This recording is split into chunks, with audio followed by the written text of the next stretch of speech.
বাংলা বর্ষবরণের অন্যতম আয়োজন ঐতিহ্যবাহী মঙ্গল শোভাযাত্রার নাম পরিবর্তন করে বর্ষবরণ আনন্দ শোভাযাত্রা করেছে ঢাকা বিশ্ববিদ্যালয়ের চারুকলা অনুষদ। সংবাদ সম্মেলনে চারুকলা অনুষদের ডিন আজহারুল ইসলাম চঞ্চল বলেন, ২৮ জাতিগোষ্ঠীর অংশগ্রহণে শোভাযাত্রা আনন্দময় হবে।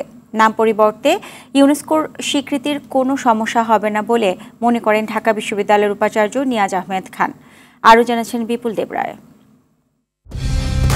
কালার এক্সপার্ট, জর্জ স্যাপ এবং মাইল্ড অন হ্যান্ডস টেকনোলজি সমৃদ্ধ অরিক্স ক্রিস্টাল ওয়াশ আপনার লন্ড্রি এক্সপার্ট।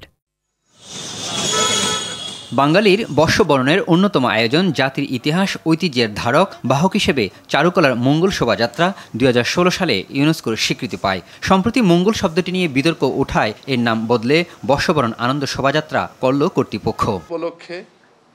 শুক্রবার সকালে ঢাকা বিশ্ববিদ্যালয়ের চারুকলা অনুষদে সংবাদ সম্মেলনে ডিন আজহারুল ইসলাম চঞ্চল জানান, বিশ্ববিদ্যালয়ের সিন্ডিকেট সভার সিদ্ধান্তে মঙ্গল শোভাযাত্রার নাম পরিবর্তন করা হয়েছে।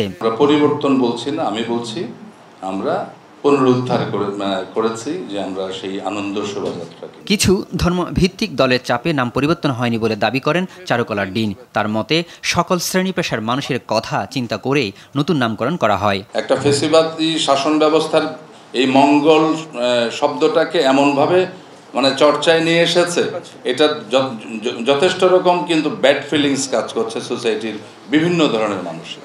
তো আমরা চাই আমরা এই অতীতে ফিরে যেতে। ঢাকা বিশ্ববিদ্যালয়ের উপাচার্য নিয়াজ আহমেদ খান বলেন, এবার বর্ষবরণ আয়োজনে সম্প্রতি ঐক্যের ডাক ও স্বৈরাচার বিরোধী বিশেষত্ব থাকবে। ইউনেস্কোর ক্ষেত্রে তিনটি মূল কথা বলা আছে। একটি হচ্ছে কালচারাল ডাইভার্সিটি, আরেকটি কথা বলা হচ্ছে ডায়ালগ, দ্বিতীয় যে কথাটি বলা আছে সেটি হচ্ছে ভিজিবিলিটি অফ ইন্টেঞ্জিবল কালচারাল হেরিটেজ। এবার এই তিনটি বিষয় আমরা একটু বড় পরিসরে করার চেষ্টা করছি। পহেলা বৈশাখ সকাল ৯টা থেকে বর্ষবরণ আনন্দ শোভাযাত্রা শুরু হবে। মোটিভ হিসেবে থাকবে ফেসিবাদের মুখাকৃতি, ইলিশ, পালকি, ঘোড়া, বাঘসহ বিভিন্ন মুখোশ ও চিত্রাবলী। এবার ২৮টি ক্ষুদ্র নৃগোষ্ঠীর অংশগ্রহণ থাকবে উৎসবে।